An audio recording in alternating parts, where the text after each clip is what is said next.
Good morning, guys. Well, I wish I could say good morning. It's nearly 1 o'clock in the afternoon, and I'm only just kind of getting my shit together and getting the day started. I had a shower this morning and washed and blow dried my hair, which always takes forever, and then I've just been trying to sort out all my shopping. I've made a promise to myself to start doing the grocery shopping online, and now I've just got to clean my house because it's trashed.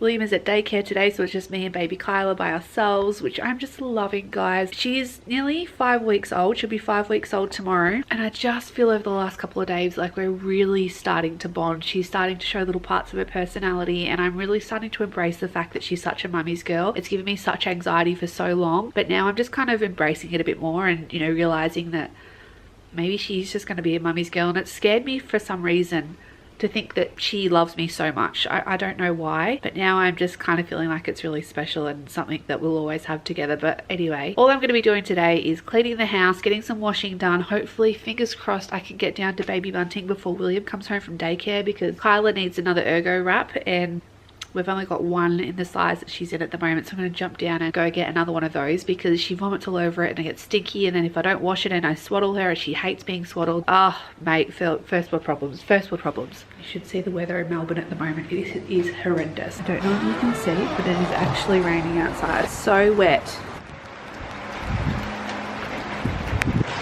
This is the reason why I want to move to Queensland. It's going to be like this all week, and it's been like this for a couple of days, and I haven't been able to go for a walk in over a week now, so yay.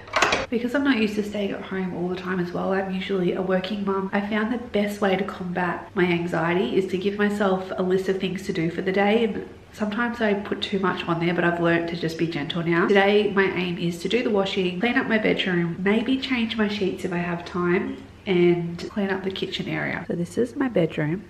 As you can see, it's completely trashed. We like live in here most of the day, and then this is the bathroom. Need to get all this cleaned up. Kyla was in her bassinet today while I had a shower. Talking about baby Kyla, so beautiful. I just love her so much.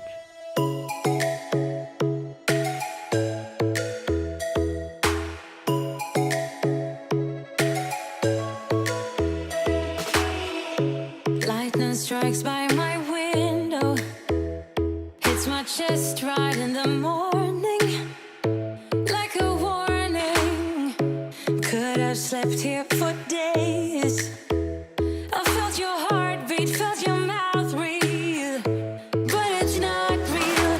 We were close to see the sun, but clouds got in our way, and Today I wanted to chat to you guys about my recovery from the 2 births I've had. If you don't know, my son William, who's the oldest, he was born via emergency cesarean after a 40-hour labour. It was crazy. And then Kyla, I was so blessed to have a VBAC success, which was just incredible. If you want to see that video, it'll link down in the description below. Now that I have experienced both types of births, I just want to bust a myth that either birth is easier or harder than the other. They both have their pros and cons, definitely. The recovery, I would say, is about the same initially. However, I do feel that the recovery from my natural birth has been a lot quicker than my recovery from my C-section. So with the cesarean section, I had a bit of pain post-op. I was prepared for lots of pain. Lots of people I know say how painful the cesarean is afterwards, but I actually didn't find it that painful. I was on pretty hard painkillers though, pretty regularly for the first couple of days, just in case it was going to build up. I'm just all for taking them if there is a bit of pain instead of letting the pain build up. And with Kyla, the only thing that I took was Panadol and a bit of Nurofen here and there. I was taking pain relief for perhaps about a week after I got home from hospital with William, and just started taking Panadol. With the cesarean section, obviously had major abdominal surgery just here. They cut through absolutely all your layers. I was picking William up the right way, bending over the right way, but it was a very, very weird and strange feeling, like that scar could like open up at any time. It wasn't, but it does feel like that sometimes. What I found the most beneficial thing to help with that and to help with the support of the cesarean scar was to actually wear my SRC recovery shorts. They honestly were a godsend. They just kept everything nice and tight, and my belly just kept really secure and everything like squeezed in, which was awesome. And that was like my #1 necessity when I left the house, is to have my SRC recovery shorts on. I found that with the Caesar, the first poop was really uncomfortable, and this might be too much information, but this is all real stuff that all mamas go through during a first poop after birth. And for me, I actually found it incredibly painful because you can't push too much, because if you push, you get that pressure on your scar, and it really is really uncomfortable. You just have to kind of like sit there and ease it out, and when you were pushing, you would have to like push down on your scar to give it support, to help with that sort of stuff. Even for a couple of weeks after the birth, when I needed to do #2s, that's what I had to do. I don't remember having too much restriction with my physical movement. So I was walking with William probably a week and a half, 2 weeks after he was born, not on huge massive walks, just pushing the pram around the estate that we lived in. And I also just didn't really like the feeling of having to care for the scar, being absolutely paranoid that it was gonna like come apart, and you had to clean it and dry it every shower. I had to like give it a good clean, but very gentle. And then I remember they told me when I got out of the shower that I had to pat it with a towel and then get a hairdryer and dry it off to make sure that it was completely and utterly dry, because being the position that it's in, it's got warmth, it's got moisture, and it's dark, so it's a really good place for bacteria to grow. So there are a bit higher chances of getting an infection on the scar, so the upkeep for that was annoying. But overall, I didn't find it that bad, really. Nothing to be scared about. It was really annoying not being able to drive.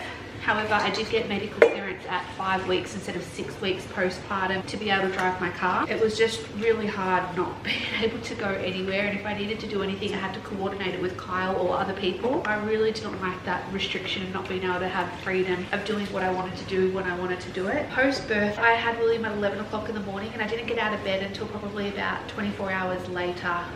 The first time getting out of bed was really uncomfortable. I remember sitting on the edge of the bed. I was really dizzy because I hadn't been out of bed for so long, and that initial standing up when I got off the bed, it just really pulled on my scar, and that was really uncomfortable. And I noticed the first couple of days, like trying to move around, I think the baby's awake, but yeah, trying to move around immediately after birth, and the first couple of days was a really strange experience, because you know, you had that massive scar there that you've never had in the big surgery site. She's not awake. Does anybody else hear phantom cries during the day? So yeah, trying to get used to having a newborn, having a bit of pain, and learning to move around with this massive abdominal surgery wasn't fun, but again, not something that I would be really put off about. And I guess the biggest benefit of having a C-section is the fact that I didn't bleed very much afterwards. I probably had 1 day of moderate bleeding, but nothing too crazy, and then by day 6 I was completely and utterly out of pads. From probably day 2 to day 6 it was just light spotting, and yeah,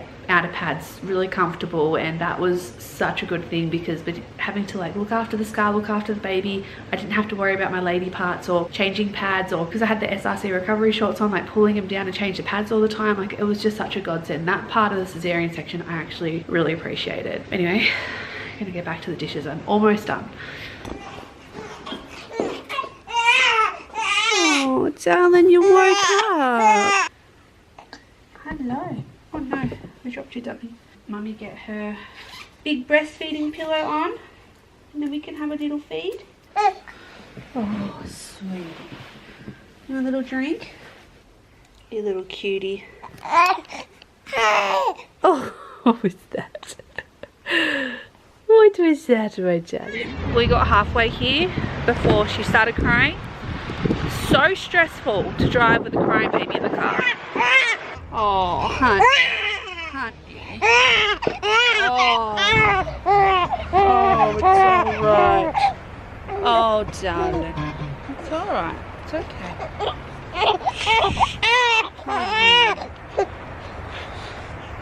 And all is right again in the world. Cheeky little monkey.